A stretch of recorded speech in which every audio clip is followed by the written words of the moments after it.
Last year, promising na sila. This year, mukha na, you know, it's getting them over the hump each game. And I think a very great addition dun sa lineup na yun was Patrick Sleep. Oh, yeah. Na talagang ano, isang piece lang siya pero malaking bagay for Perpetual to potentially go all the way sa season natin na to. That's the much-awaited arrival of Patrick Sleep as Justin Sanchez finds himself open in that spot. So that's an early basket for Justin Sanchez with a Tony Inot assist. And I'm sure yung isa sa mga coaching staff nila na talagang tinuturo ako bago nag-start yung second half. Itong si Coach Manu Inigo, masayang-masaya for those guys. That's right. And Benilde, parang mas hinigpitan pa nitong Benilde Blazers sa kanilang depensa sa second half. Junior De La Rama knocking down his second triple off the match. He reaches double figures with 10 points, and he's the first guy to do that in the game. And you need more of those three-pointers. Talking about the Golden Stacks, yun yung isa sa mga strength nila with Ian Cuajao, Gabat. Talagang kailangan nilang itira pa yung mga three-pointers niya, and kailangan nilang i-make yung mga yan. Natapikan nila si Justin Sanchez. So San Sebastian will look to operate on offense. Gabat retreats. Velasco. Felebrico the pull-up. Malakas. Scramble for the ball. It ends up with Gabat. Felebrico, pinag-isipan yung tres. Instead, he drives. Difficult take. But a follow-up coming from Christian Richo, and he draws the foul. But it's a great box out ni Velasco for Allen Liwag. Kaya nakakuha ng second chance opportunity doon si Richo. So ito ang San Sebastian, an effort to fight back in this game from the youngsters. And like what you said earlier, na parang hinigpitan palalo ng CSB yung depensa nila. Pero itong San Sebastian, ginandahan din yung offense nila. So this is a much better start for them in this quarter. Looks like they're going back to what got them the early lead dito sa ating laban. Hold on. There's another whistle here. So, technical foul against the Blazers. Gabat will shoot it. And the lead is down to 14. And I don't think Coach Charles will be happy with that technical foul. Kasi you're up by 14 right now and you're giving the Golden Stags an opportunity to score nang nakatigil yung oras. And this is important. The first 5 minutes of the second half, if you're trailing as a team, if you're trailing, you want to really set the tone in the second half para makahabol ka ng mabilis. Kasi usually for the team na down coming into the second half, ito talaga yung inaasahan nila na kapag maganda yung tinakbo nila during the early part, itong third quarter, may kumpiyansa yan coming into the fourth quarter. Ang natawagan ng technical foul, itong si Rafi Celis. Richo connects on the free throw. So, that's a 4-point swing for the San Sebastian Stags. And now the lead is back down to 13. Well, I don't think that's a good idea for San Sebastian to switch on that horns play. Kasi si Allen Liwag yung dumadive and it's already hard for Velasco to contain Allen Liwag. Kasi Velasco is a big guy. I think he's around 6'5". Pero itong si Allen Liwag kasi 6'7" and very strong. So kapag nag-switch ka pa to a smaller guy, I think mas mahihirapan ka. Very strong and very agile itong si Allen Liwag. Missed that time. Here's Velasco. They swing it to Richo, who makes the catch. Late twang for Basket. Felebrico, step back three. Got it! He finds the bottom of the net. That's a tough shot for TJ Felebrico. He was really asking for the ball. What about that crossover and step back against Justin Sanchez? And what a way to get your first basket in the game. Lead is down to 10. The find, Liwag with the answer. +1 for Allen Liwag. Easy answer for Benilde, and now We throw it back courtside mula sa dugout. Nandito ang ating courtside reporter na si Tati Austria. Tati? Thanks, Martin. Dito ako nagtataka. Bakit kayo kinakabahan? Ayan ang unang itinanong ni Coach Rob Labagala at the dugout during halftime. He brings up how they are missing half their free throws. But for San Sebastian, at the end of the day, somebody has to step up. Somebody has to score. Dagdag pa ni Coach Rob, it's simple basketball. Yan ang name of the game. Nasa inyo na ang sipag. Now it's just a matter of confidence. That's all from now from the courtside, Martin and Renzo. Thanks, Tati. May intimidation factor pala, no? Dito sa San Sebastian, they know that they're facing a strong team. Of course, as a young team like this with mostly rookies and sophomores, talagang may takot lang konti. Nakita natin yun ng first half. Well, that's normal for a young team, no? Parang siguro for the other guys, this is only the second, third time na nakikita nila tong si Allen Liwag inside the court. And if you see Allen Liwag na ganyang kalaki, ganyan ganda yung build, talagang may intimidate ka eh. And of course, with the history of CSB the past few seasons, talagang merong ganun eh. Pero ang challenge yan ni Coach Rob is, paano mo iti-take yung intimidation na yun? Of course, you guys are in the same court, playing in the same league. So, magpapadala ka ba sa intimidation na yun? Or you're gonna play against them and try to compete against them? You have to show and prove that you deserve to be on the court with these guys. Ayan, yun yung paggising na ginawa ni Coach Rob Labagala sa kanyang mga manlalaro nung halftime break natin according to Tati Austria. In the meantime, they are reviewing this play. There's the cross from Gabat. Okay.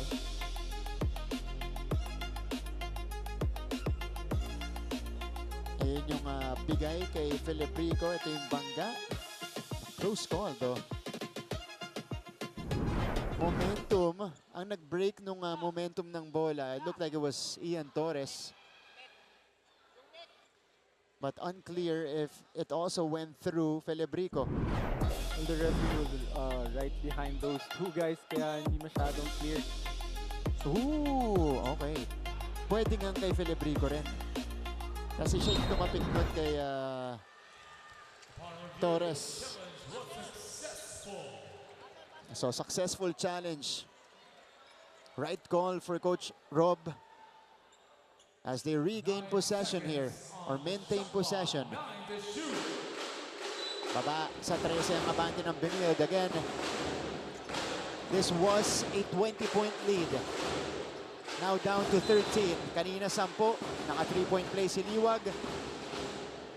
And there's a foul against Ian Torres. I think that's a great play off that inbound, pero kailangan medyo mas maayos na pasa from Felibrito kasi maganda na yung cut ni Richo going in the paint area eh. Pero medyo malambot yung pasa eh. Felibrico with the trigger here. Gabat is doubled. TJ is open. Oh! That was halfway down. Lumabas pa. Oli, all the way for Matoli. Yun talaga yung kapalit ng kapag meron kang missed shot or may turnover ka against Benilde, talagang score agad for them. 3-on-1 break. Liwag scores. Two quick baskets for Benilde. And yun yung leadership na meron ito si Tony Inot as soon as he got the ball from that steal. Talagang pinapababa niya yung iba kasi hindi niya pipilitan yung one-on-one pass break na yun. Tony Inot, you're right. Even in transition. Talagang he makes the right decisions, makes the right calls. He already has, check this, 9 assists as Liwag misses at the rim. But Sanchez steals it away. Ball is stripped. Delarama. Fast-paced action. We are experiencing another turnover for San Sebastian. Ian Torres gets the floater to go in. And Benilde recovers the lead in a flash. 53-34.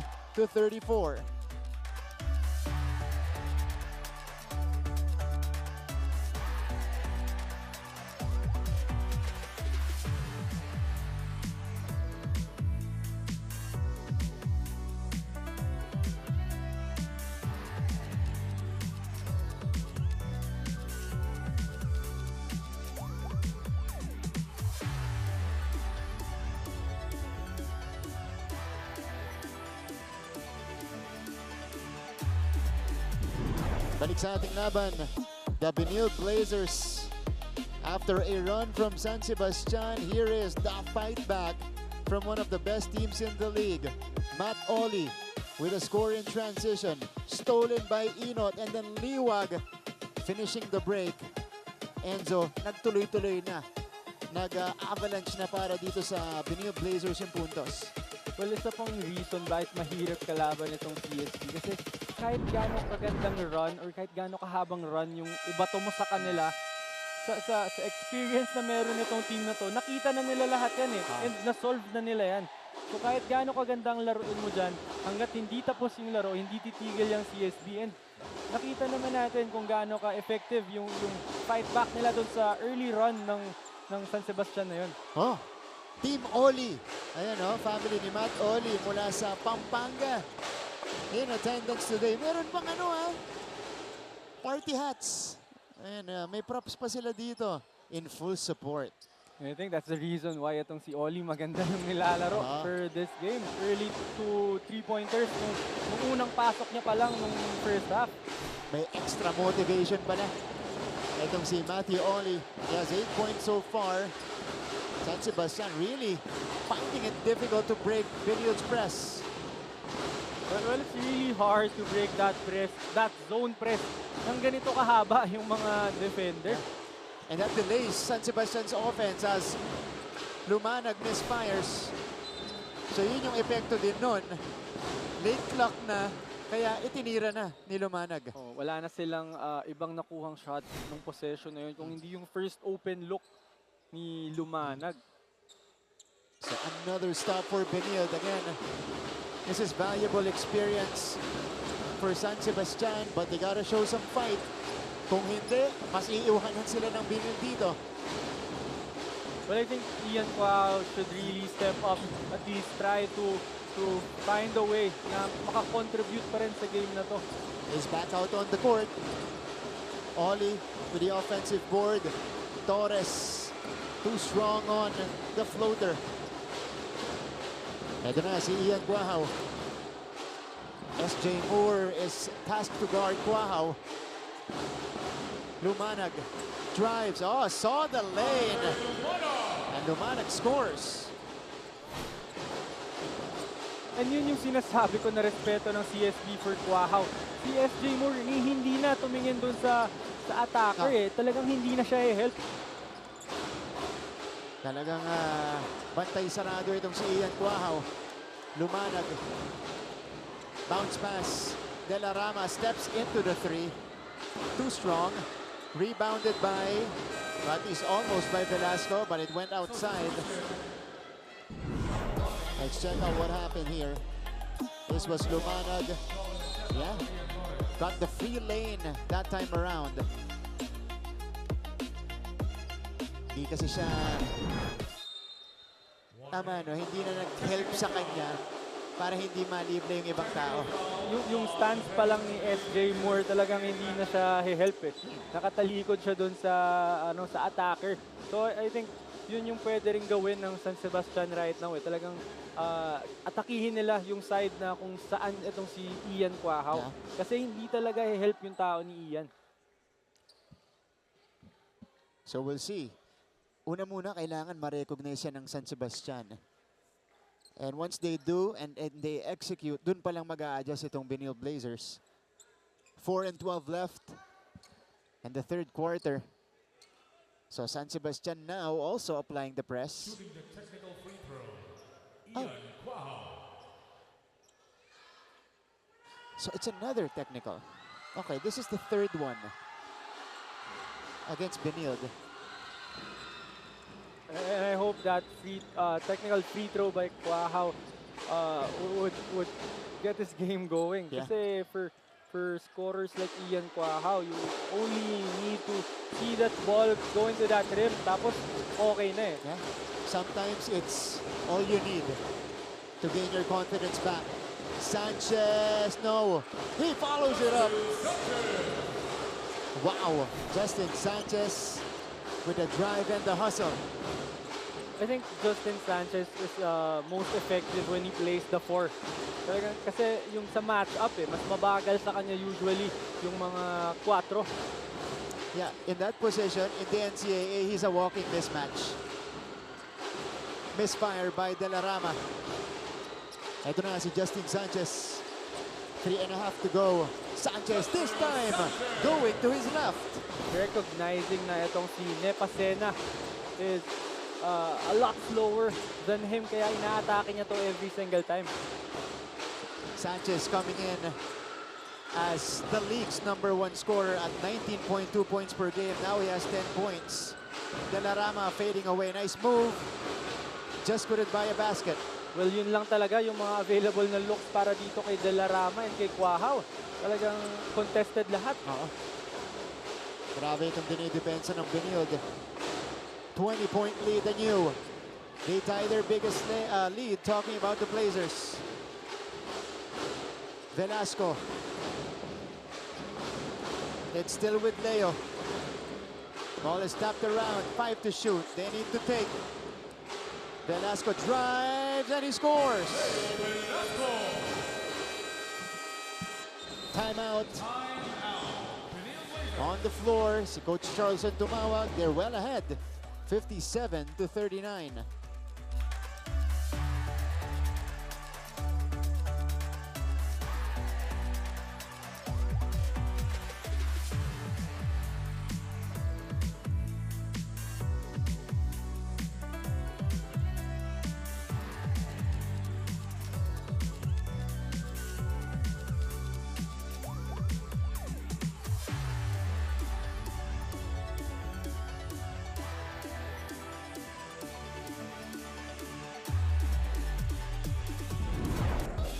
Balik aksyon sa NCAA Season 101, and Justin Sanchez is starting to turn it up.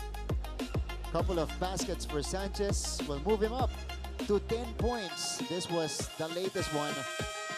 A lefty finish on the break. Sa kabila naman, nakabawi ng konti itong si Leo Velasco. He was able to beat the clock that time around, driving against Sumali. Well, again, for CSB, if you have a 6'4", 6'5" guy who plays the 4 spot, pero merong guard na skill set, talagang, like what you said, walking mismatch para dito sa NCAA. So ang score po natin, 57-39. Naibaba na nung simula ng quarter natin ng San Sebastian yung abante sa 10 puntos. But Benilde just roared back. Oli is being pressured. Sanchez has it. Sanchez against De Leano. Could not finish. He gets his own miss. And another follow-up for Sanchez. And I think ito yung naging adjustment ni Coach Rob, no? Talagang nilabas si Nepasena and pinasok si Deliano to match the speed of Sanchez. Pero yung rebounding naman, I think yun naman yung advantage ni Justin Sanchez right now with Deliano. Yeah. Sanchez with 12 points already. It stays with San Sebastian. So we have the youngest Deliano brother. Is he the youngest? Hindi ko may kasunod pa eh. Oh. Parang hindi nauubos yung basketball players sa ano nila eh, no? Sa household nila eh. Oh no, I've met the family, I've met the parents. They really celebrate basketball in their family. Yung mga kuya, si Juan, si Javi, Joe, pati si Jordy, and shot clock violation. Benilde locking it up defensively. And going back to the Deliano family, nandito rin si Jordy sa San Sebastian, serving his residency right now. And will expect to play next season. Si Jordy, of course, came from UPIS, is known as a shooter. He's 6'4", 6'5", but he's a shooter. Yun talagang laruan niya. Wingman din siya eh. Yeah. Unlike itong si Jaime na parang stretch 4, which is shooter din, pero big man kasi. SJ Moore skying for the board, and he puts it back in. So there is really nothing you can do kapag nakabuelo itong si SJ Moore for that offensive rebound. Kasi yung busy sila na i-box out itong si Sean O'Malley. Kaya wala nang nakakita kay SJ Moore. Look at this. This is just pure athleticism from SJ Moore. Out of nowhere, grabbing the board and then placing it back in. First field goal for Moore today. That's just too much space for SJ Moore. You know, he's really trying to take advantage of these minutes. De La Rama with a repossession, and he drains the three. He laces the net with that one. De La Rama now with 13. That's a good read by De La Rama. Recognizing na naglo-long close out na sa kanya yung defenders ng CSB. Stolen by San Sebastian. Forward pass. Felebrico is fouled by Ernest Daha. So free throws coming up. Ito muna. Yung 3 puntos ni Junel De La Rama. Two guys closing out on De La Rama. Gusto kong sabihin, literal na binutas yung net. Pero kanina pa po yan ganyan. But De La Rama again, the lone bright spot today. And the most consistent player netong San Sebastian with 13 points and 10 rebounds already. So it's really up to the other guys to help him out. Kasi as great as he's playing right now, hindi talaga niya kaya to buhatin mag-isa. Especially against a very experienced and very skilled na CSB Blazers.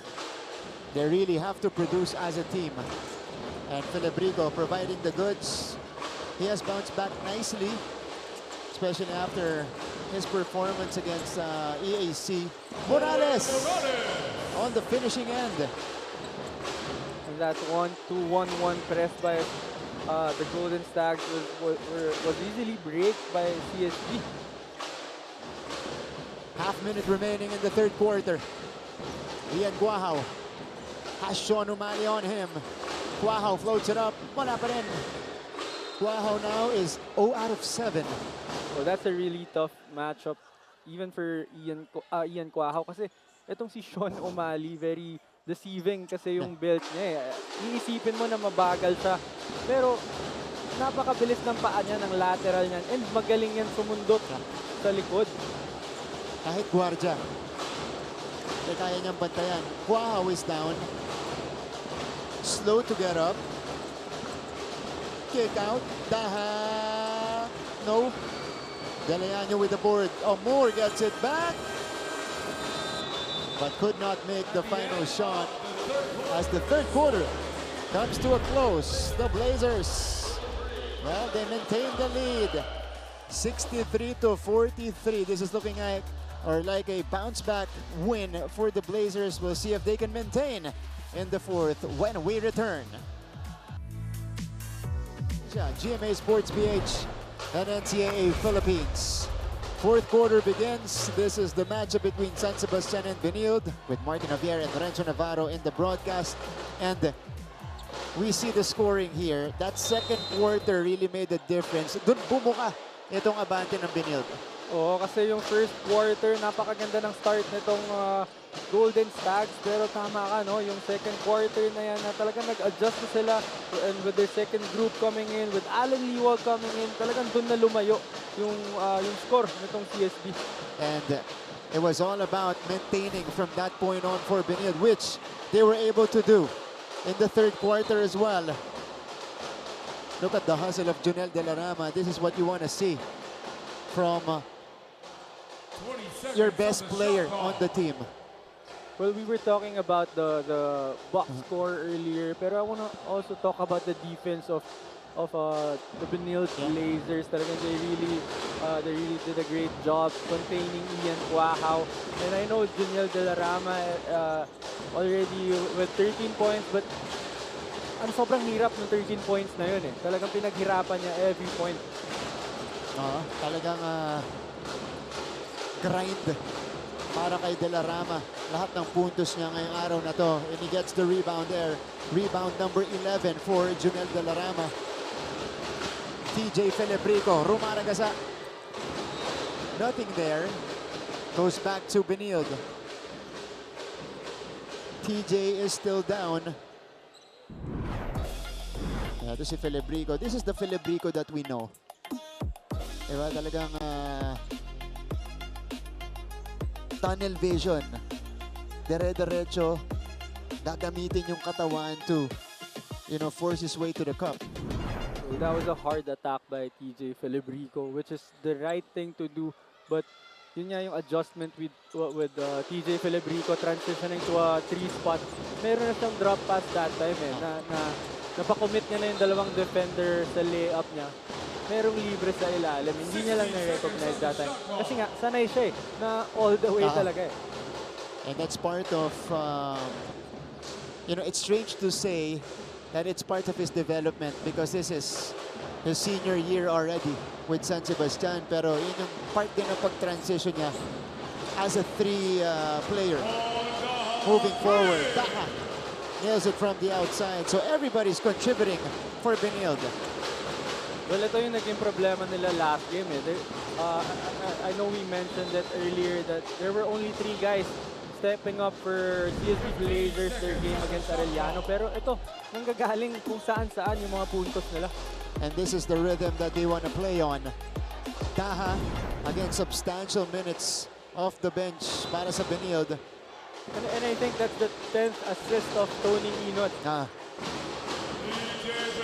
23 puntos para dito sa ang abante ng Benilde, countered by Felebrico's 3 points.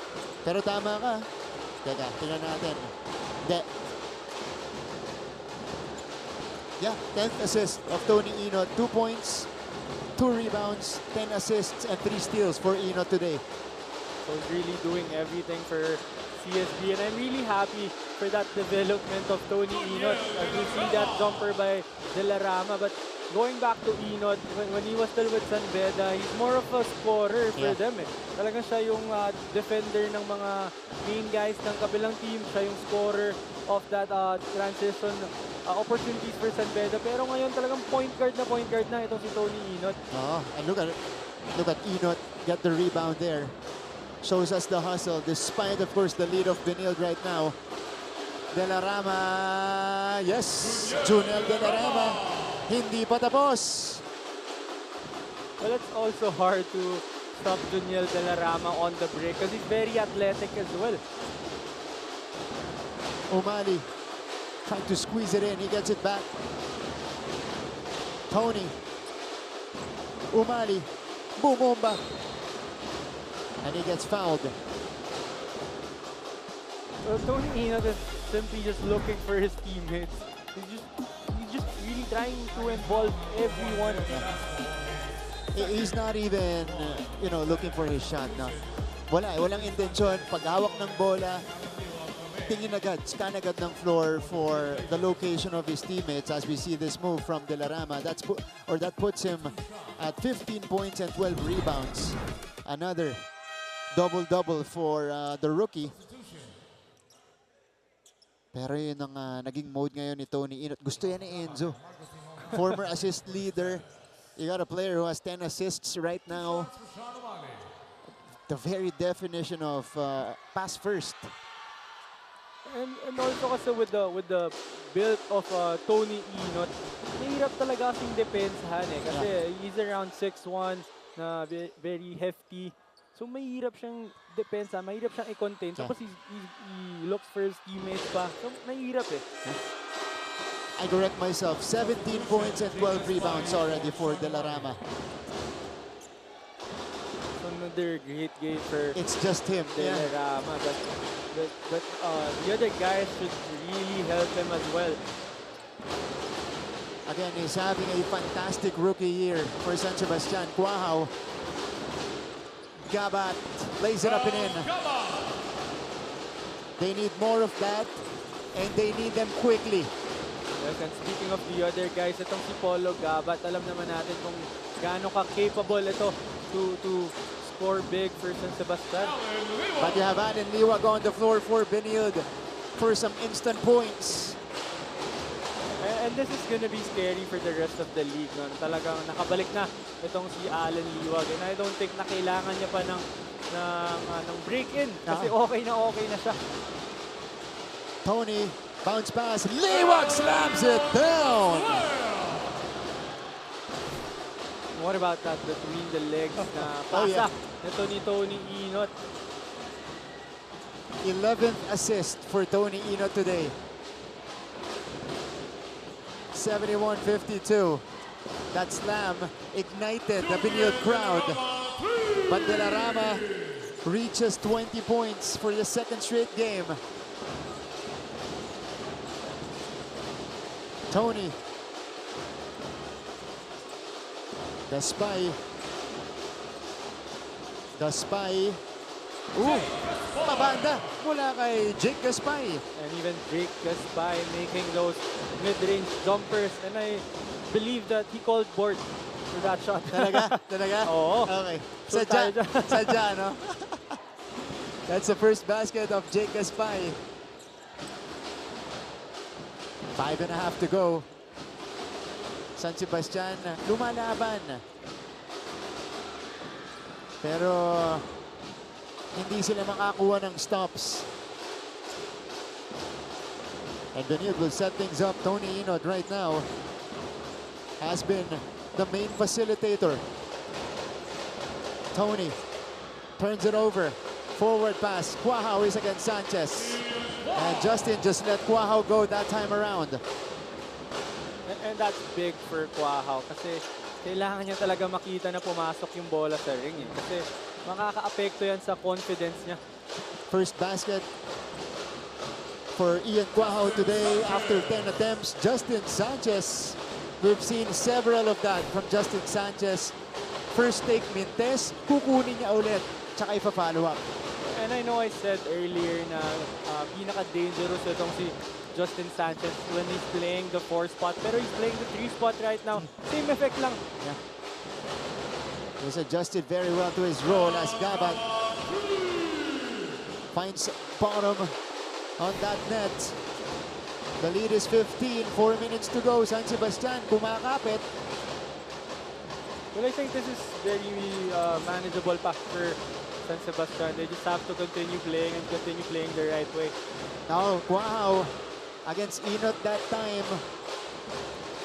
Sanchez pass to the corner. Atake si Gaspay and he draws the foul. And oh, look at the pass. Ito yung sinasabi mo, between the legs for the Allen Liwag jam. Showtime for the Benilde Blazers. I know that's a little fancy, pero yan yung tamang pasa para maharangan niya rin si Gabat eh. Yeah. And that's just very smart for Tony Inot. That's why I'm saying na I'm very happy with his development. Recognizing those kind of things na hindi niya masyadong ginagawa before when he was still with San Beda. Yeah. And this is also part of his transition, you know, getting ready for the professional league.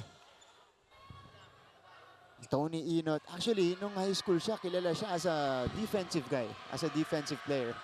Oh, and I'm sure with that pass and that 11th assist, masayang-masaya itong coaching staff nila na si JC Culyar. Yan. Na kabats ko yan na parang ganyan din si Ian Torres dumipensa. Napakakulit dumipensa and talagang pass first din. Actually, kayo ni Culyar yung naglalaban sa assist leader. Number 1 in assist sa liga noon. So pass first din pala yung Culyar, ano?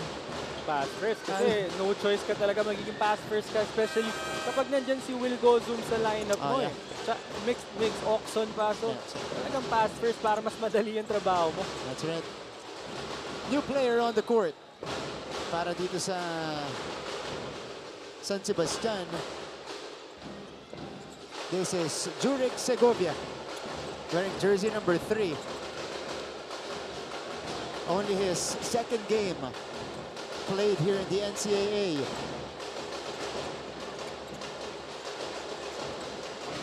And I think the struggle continues for Ian Quahao, no? Talagang nahirapan na siya mag-recover. Ian Quahao today, 20 minutes, 1 out of 11 from the field.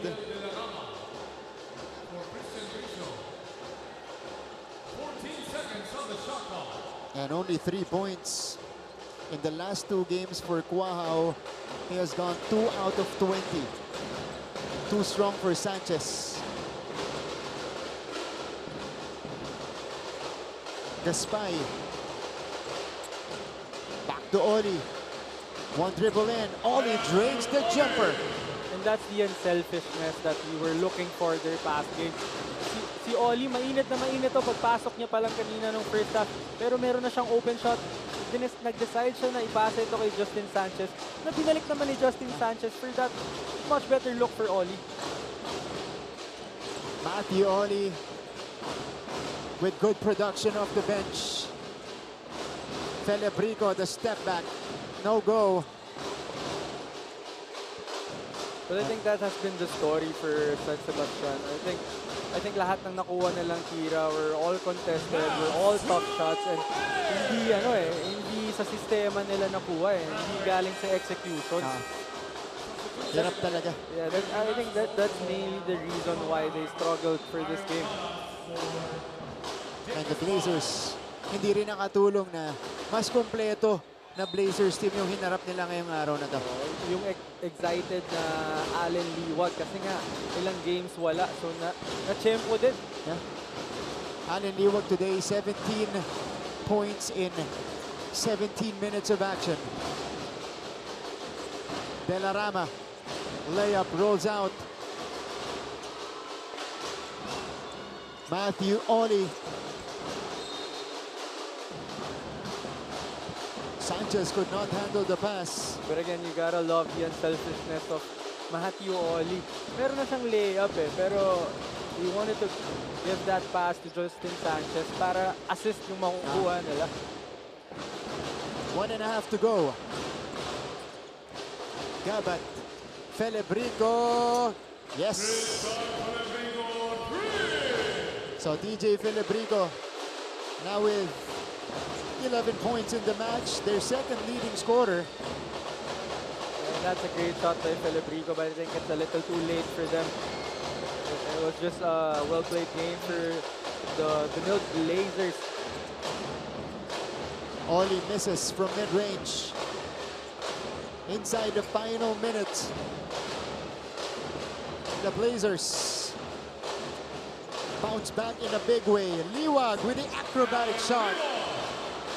And if you have a 6'7", 6'8" guy na nag-acrobatic shot pa, medyo mahirap naman na talagang makontain yan.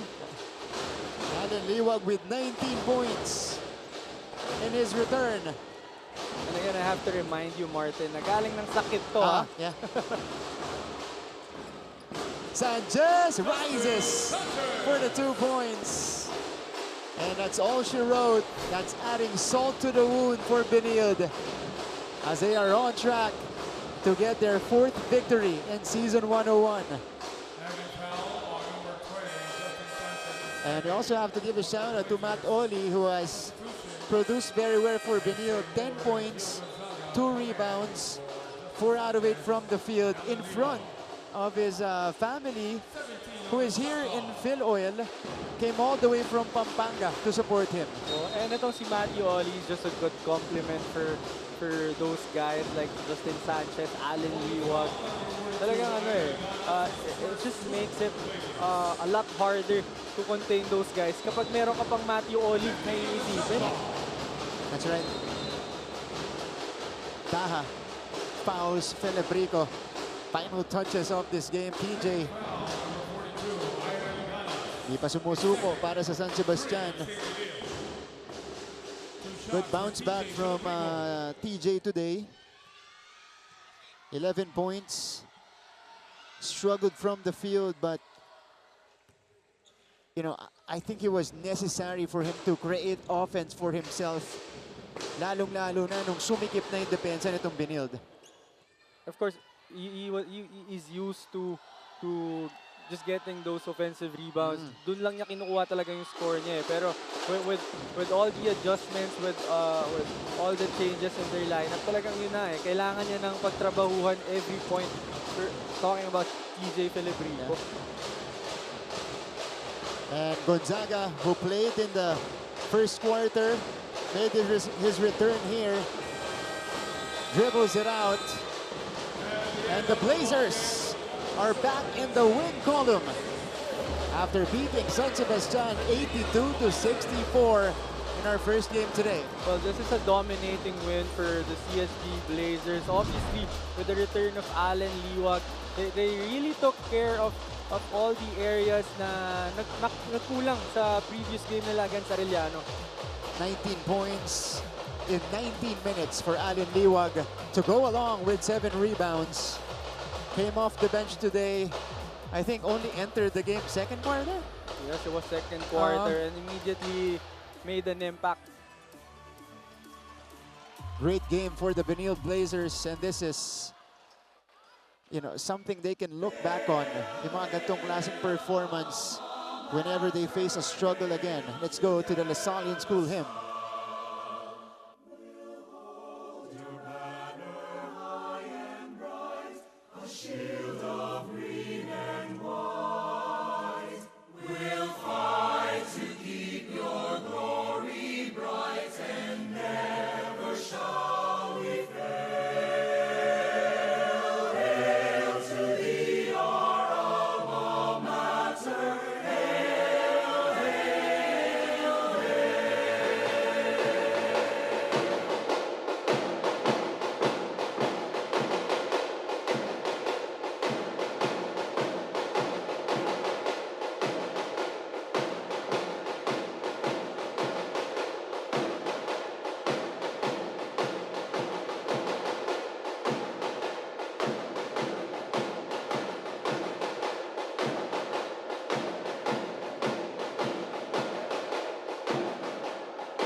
The final score is 82-64. The Blazers bounce back in a big way. And again, they beat San Sebastian here, but we're not yet done. We're just beginning our post-game discussion. When we return, we'll talk to the winning head coach and we'll meet our best player of the game.